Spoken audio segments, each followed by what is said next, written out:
আসসালামু আলাইকুম প্রিয় শিক্ষার্থীরা, আমার এইচএসসি 25 ব্যাচের শিক্ষার্থীরা, তোমাদের জন্য আমি ডিজিটাল ডিভাইস অংশের মাত্র 8টি এমসিকিউ দেখাবো।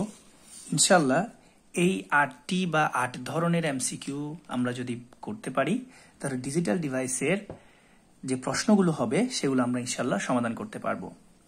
দেখো, আমি 1 নাম্বার টাইপ বা 1 নাম্বার এমসিকিউ আমি শুরু করছি। এখানে কি লেখা আছে দেখো, যে গেটের সকল ইনপুট 0 হলে আউটপুট 1 হয়, তাহলে সেক্ষেত্রে উত্তর হবে ন্যান্ড এবং নর। তাহলে এটা আমরা কিভাবে আনসার করব? দেখো, প্রথমে যদি আমি অ্যান্ড গেটের কথা বলি, সেক্ষেত্রে সবগুলো ইনপুট যদি 1 হয়, এও 1 বিও 1, অ্যান্ড গেটের ক্ষেত্রে আমরা আউটপুট 1 পাবো। আর বাকি সব ক্ষেত্রে আমরা কি পাবো? 0 পাবো। শুধুমাত্র সবগুলো ইনপুট 1 হলেই আউটপুট 1, অন্যথায় 0। ন্যান্ড হবে ঠিক তার বিপরীত, 0 হলে 1, 0 হলে 1, 0 হলে 1, 1 হলে 0। তাহলে এখানে আমরা দেখতে পাচ্ছি সকল ইনপুট 0 হলে আউটপুট 1 হচ্ছে কিনা। এই যে দেখো, সকল ইনপুট 0 হলে ন্যান্ড গেটের ক্ষেত্রে আউটপুট আমরা 1 পাচ্ছি। এরপরে আমরা যদি নর গেট প্রমাণ করতে চাই, নর গেটের ক্ষেত্রে সকল ইনপুট 0 হলে আউটপুট 1 হবে কিনা সেটা আমরা প্রমাণ করতে গেলে দেখো কি করতে হবে। প্রথমে যদি অর গেট চিন্তা করি, তাহলে অর গেটের যে কোনো একটা ইনপুট 1 হলে আউটপুট 1 হয়। এই যে কোনো একটা ইনপুট 1, যে কোনো একটা ইনপুট 1, এখানে যে কোনো একটা ইনপুট 1, এগুলোর ক্ষেত্রে অর গেটে আউটপুট 1 হবে, অন্যথায় 0 হবে। এখন নর গেট হবে তার বিপরীত, তাহলে এখানে 0 হলে এখানে 1, এখানে 1 হলে এখানে 0, 0, 0। তাহলে আমরা দেখতে পাচ্ছি সবগুলো ইনপুট যখন 0, দেখো সকল ইনপুট যখন 0, তখন আউটপুট আমরা নর গেটের ক্ষেত্রে কি পাচ্ছি? 1 পাচ্ছি। তাহলে উত্তর হবে ন্যান্ড এবং নর। এবং ন্যান্ড এবং নর হচ্ছে সার্বজনীন গেট। এটা খুব ইম্পর্টেন্ট এমসিকিউ, ভালো করে দেখবা তোমরা। এরপরে 2 নাম্বার এমসিকিউটা দেখো, এখানে একটি গেট দেওয়া আছে, এখানে y এর মান কত হবে সেটা আমাদের বের করতে হবে। তাহলে y এর মান আমরা সর্বশেষ মান পেলাম a into B whole bar, sorry a into B bar. তাহলে এখন এখানে আমরা কি পাচ্ছি? প্রথমে a ইনপুট নিচ্ছি, এদিক থেকে b ইনপুট যাচ্ছে। তাহলে এখানে যদি a ইনপুট যায়, এটা হলো একটি ন্যান্ড গেট। কিভাবে ন্যান্ড গেট আমরা মনে রাখবো?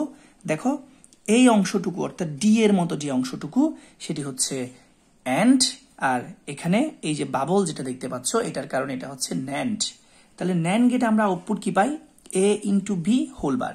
আর এটা হচ্ছে কি দেখো, এটা হচ্ছে এক্স নর গেট।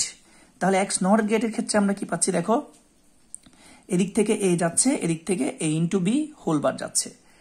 এখানে আমরা এক্স নর গেটটা কিভাবে মনে রাখবো? দেখো, এখানে এই যে এই কাটা অংশটা দেখতে পাচ্ছ, এটা হচ্ছে এক্স এর জন্য, আর এই যে এটা হচ্ছে অর এর জন্য, আর এটা হচ্ছে তোমার নট এর জন্য। তাহলে এটা হচ্ছে এক্স নর। তাহলে এক্স নর এর ক্ষেত্রে আমরা আউটপুট কি পাবো? দেখো, এদিক থেকে আসবে a, আর এদিক থেকে আসবে a into B whole bar. তাহলে a exclusive a into B whole bar. তাহলে যেহেতু এটা নর গেট অর্থাৎ এক্স নর গেট, তাহলে সেক্ষেত্রে আমাদের কি পাচ্ছি? a exclusive B whole bar পাচ্ছি। যদি এক্স অর হতো তাহলে আমরা পেতাম a এক্সক্লুসিভ বি, কিন্তু এটা যেহেতু এক্স নর, তাহলে আমরা পাবো a exclusive B whole bar. তাহলে এটার একটি সূত্র আছে, সেটা হচ্ছে কি a exclusive B whole bar সমান a bar B bar plus A B. সেই সূত্রটা এখানে বসিয়ে দিলাম। দেখো আমরা কি পাচ্ছি? a বার ইন্টু, দেখো ইন্টু বি বার, তাহলে বি মানে এটার উপর বার, প্লাস এ বি, তাহলে এখান থেকে a, এখান থেকে b বসিয়ে দিলাম।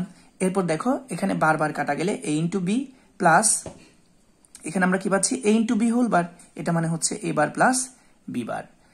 এরপরে দেখো আমরা কি পাচ্ছি? এটা গুণ করে দাও, a bar into a into B plus এটার সাথে এটার সাথে a বার গুণ এর সাথে b বার গুণ, তাহলে a into a bar a into B bar. তাহলে দেখো a ইন্টু a বার মানে হচ্ছে 0, তারপর b বসিয়ে দিলাম, তাহলে 0 প্লাস b সমান 0, a ইন্টু a বার মানে আবার 0, তাহলে এটা 0 বসিয়ে দিলাম, a ইন্টু b বার, দেখো এখানে যোগ করে দিলে আমরা পাচ্ছি a ইন্টু b বার। তাহলে দুটো এমসিকিউ সলভ হয়ে গেল। এরপরে দেখো 3 নম্বরে আমাদের প্রশ্ন কিভাবে আসবে। দেখো 3 নম্বরের ক্ষেত্রে এখানে কতগুলো সূত্র আছে আমাদের বোর্ড বইতে আছে, এই সূত্রগুলো থেকে তোমাকে পরীক্ষায় অবশ্যই প্রশ্ন দেওয়ার সম্ভাবনা আছে। তো দেখো এগুলো কিভাবে করব আমরা।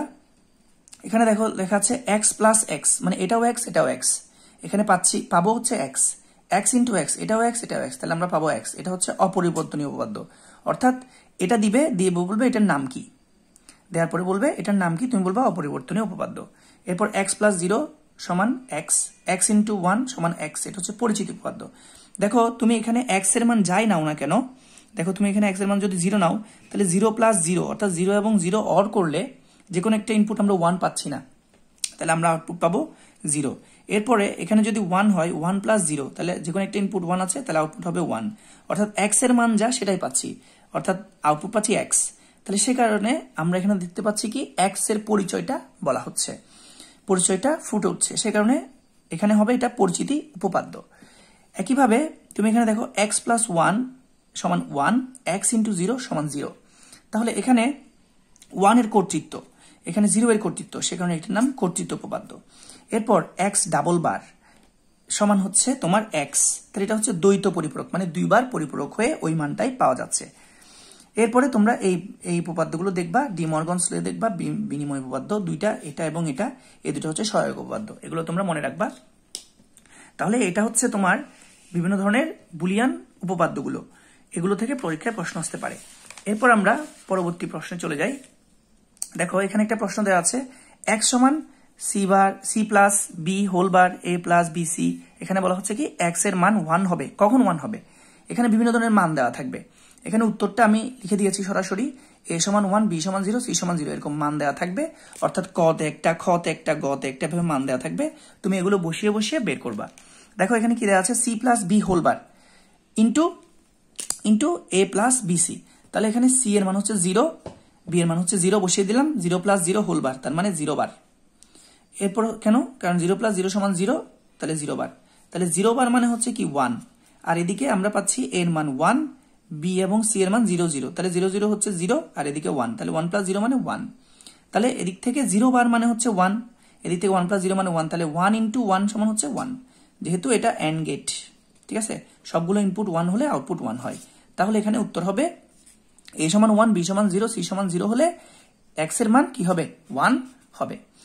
এরপরে দেখো এনকোডার এবং ডিকোডার থেকে প্রশ্ন আসতে পারে, সেগুলো কিরকম, যদি এনকোডারে 2 টু দি পাওয়ার n সংখ্যক ইনপুট থাকে, আউটপুট হবে n সংখ্যক, আর ডিকোডারে n সংখ্যক ইনপুট থাকলে আউটপুট হবে 2 টু দি পাওয়ার n সংখ্যক, তাহলে তোমাকে যদি 8টা ইনপুট বলে, তাহলে তুমি আউটপুট বলবা 3টা, কিসের ক্ষেত্রে, এনকোডারের ক্ষেত্রে। তোমাকে যদি 4টা ইনপুট বলে, তাহলে তুমি আউটপুট বলবা 2টা, কিসের ক্ষেত্রে, এনকোডারের ক্ষেত্রে। 32 যদি এনকোডার ইনপুট হয়, তাহলে আউটপুট হবে 5টি। একইভাবে ডিকোডারের ক্ষেত্রে হচ্ছে তার বিপরীত। এরপরে প্রশ্নটা দেখো, 0 থেকে 31 পর্যন্ত গুনতে পারে কয়টি ফ্লিপ ফ্লপের কাউন্টার, অর্থাৎ তুমি এখানে হিসাবটা কিভাবে করবা, 2 টু দি পাওয়ার 5 সমান হচ্ছে 32, তাহলে 32 মানে হচ্ছে তোমার 0 থেকে 31, তাহলে টোটাল 32টা গুনতে পারে, তার মানে এটা তুমি হিসাবটা করবা 2 টু দি পাওয়ার 5, অর্থাৎ n এর মান 2 টু দি পাওয়ার n, এই পদ্ধতিতে আমরা হিসাবটা করব। তাহলে এখানে n এর মান হচ্ছে 5, কেমন, তাহলে এখানে n মানে হচ্ছে কয়টা ফ্লিপ ফ্লপ লাগবে সেটা, তাহলে এখানে কয়টি, 5টি লাগবে। এরপর দেখো 7 নাম্বার, নর এর ইনপুট 0 হবে যখন সবগুলো ইনপুট কি হবে, 1 হবে, অথবা যে কোনো ইনপুট 1 হবে। এখানে তুমি ব্যাপারটা খেয়াল করে দেখো, 1 নাম্বার এবং 2 নাম্বার বহুপদী এমসিকিউর মতো আসতে পারে। এখানে বলা হচ্ছে অর গেটের ক্ষেত্রে, দেখো অর গেটের ক্ষেত্রে যে কোনো একটা ইনপুট 1 হলে কি হচ্ছে, আউটপুট 1 হচ্ছে, আর তার বিপরীত হচ্ছে 0 থাকলে 1, 1 থাকলে 0, 1 থাকলে 0, 1 থাকলে 0। তাহলে এখানে কি বলা হচ্ছে, নর এর ইনপুট 0 হবে, কখন নর ইনপুট 0 হবে, দেখো এই নর ইনপুট 0 হয়েছে, 0 হয়েছে, 0 হয়েছে, কখন, যখন সবগুলো ইনপুট 1, তাহলে এই যে যখন সবগুলো ইনপুট 1 এর জন্য 0 হয়েছে, আবার যে কোনো একটা ইনপুট 1 এর জন্য কি হয়েছে, দেখো এই যে কোনো একটা ইনপুট 1 এর জন্য 0 হয়েছে, যে কোনো একটা ইনপুট 1 এর জন্য 0 হয়েছে। তাহলে এই যে 7 নাম্বার প্রশ্ন, এটার মতো আমাদের পরীক্ষায় প্রশ্ন আসতে পারে। সর্বশেষ আমি 8 নাম্বার প্রশ্নটা তোমাদের দেখিয়ে দিই। দেখো এখানে বলা হচ্ছে পি কিউ, প্রশ্নটা দেখো এখানে এটা হচ্ছে তোমার একটি ন্যান্ড গেট, তাহলে ন্যান্ড গেটে একটি ইনপুট হলে এখানে এভাবে দেওয়া মানে এটা হচ্ছে একটি ইনপুট বোঝাচ্ছে, এটা আবার ঘাবড়ে যাওয়ার কোনো কারণ নাই। তাহলে একটি ইনপুট হলে সেটা নট গেটের মতো আচরণ করবে, তাহলে পি হলে পি বার, তাহলে কিউ হলে কিউ বার। এদিক থেকে পি যাচ্ছে, তাহলে এতে কিউ যাচ্ছে, তাহলে এটা হচ্ছে একটা নর গেট। কেন? এইটুকু হচ্ছে অরের অংশ আর এখানে এটা হচ্ছে নটের অংশ, তাহলে এই দুইটা মিলে এটা পুরোটা হচ্ছে একটা নর গেট। তাহলে নর গেট আমরা কি পাচ্ছি? P plus Q whole bar. Or হলে পেতাম পি প্লাস কিউ, আর এখানে নর বলে P plus Q whole bar. আর এখানে দেখো এটা যেহেতু একটা নর গেট, এটাও একটা নর গেট, তাহলে এখানে আমরা কি পাচ্ছি? পি বার কিউ বার, এর উপর একটা হোল বার। এরপর দেখো এটাও একটা নর গেট, তাহলে আমরা কি পাবো? এদিক থেকে P bar Q bar whole bar plus এদিক থেকে P plus Q whole bar. এখন সেটার উপর এ, এটাকে যদি আমরা এদিক থেকে এ ধরি, এদিক থেকে এটা যদি বি ধরি, তাহলে এ প্লাস বি হোল বার। এটা হচ্ছে নর গেটের আউটপুট। আমরা জানি নর গেটের আউটপুট সমান এ প্লাস বি হোল বার, তাহলে এই সূত্র অনুযায়ী এখানে বসিয়েছি। এখন আমরা প্রশ্ন কি দেখো, উদ্দীপকের ওয়াই এর মান কি কি হতে পারে, এখান থেকে কি কি হতে পারে দেখো। আমি এই জিনিসটা এখানে নিয়ে আসলাম, আনার পর আমরা কি দেখতে পাচ্ছি দেখো, এ প্লাস বি হোল বার। তাহলে এ প্লাস বি হোল বারের একটা সূত্র আমরা জানি, সেটা হচ্ছে এ বার ইন্টু বি বার। তাহলে এখানে বসিয়ে দিলাম, এই পুরোটা হচ্ছে এ, সেটার উপর বার, এই পুরোটা হচ্ছে বি, সেটার উপর বার। তাহলে এখানে এই বার এবং এই বার কাটা গেল দ্বৈত পরিপূরকের নিয়মে, এই বার এবং এই বার কাটা গেল। এরপর আমরা কি করলাম, এটার সাথে এটা গুণ, এটার সাথে এটা গুণ, P bar P, P bar Q, এটার সাথে এটা গুণ কিউ বার পি, এটার সাথে এটা গুণ কিউ বার কিউ। তাহলে এভাবে পি বার পি সমান 0, কিউ বার কিউ সমান 0, তাহলে P bar Q, Q bar P. এটা দেখো, এটা এখানে লিখলাম, এটা সমান আমরা জানি পি এক্সক্লুসিভ কিউ। তাহলে আমরা দেখতে পাচ্ছি এখান থেকে P bar Q, P Q bar এবং এটা, অর্থাৎ প্রথম দুইটা হচ্ছে উত্তর। দেখো এই যে 8টা আমি এমসিকিউ দিলাম, এগুলো থেকে ইনশাল্লাহ ডিজিটাল ডিভাইস থেকে কমন পড়ে যাবে। তোমরা এই ভিডিওটি সবাইকে শেয়ার করে দাও, যাতে সামনের ভিডিওগুলো সবাই পেয়ে যায়, এবং আমার পেজটা ফলো করে দাও। আসসালামু আলাইকুম, ধন্যবাদ।